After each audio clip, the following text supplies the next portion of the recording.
Now see this program.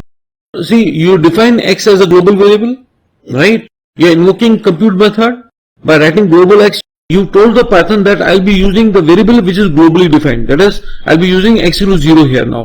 Value of x in compute function is 0. You are making the changes to this variable x.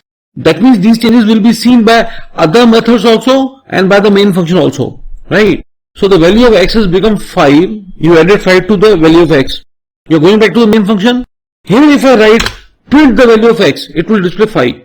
Though the changes have been made by the compute method, but the changes were not made to any local variable, they were made to the global variable. Okay. Now you are invoking the disvalue method. Control will come over here. Again you are telling Python that I want to use the global variable x. The value of global variable x is made 5. You are displaying the value of x, it will get you the value 5. Now you are subtracting value 2 from the global variable x. So the value of x will become 3. You are going back to the main function. If you display the value of x here, it will display the value 3. But you are calling compute method. Again you are confirming that you are going to use the global variable x, which has become 3.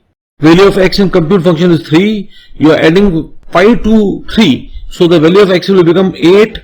You are going back to the main function. From there you are invoking this value function. You are confirming that you will be using the global variable x. Value of x in this value is 8. You are deducting value 2 from 8. The value of x will become 6. You are going back to the main function. Okay, so let's copy this.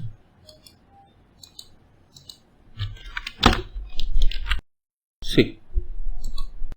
So the global variable is the one which can be used in any function, and the changes made by any function can be seen in other function and in the main function also.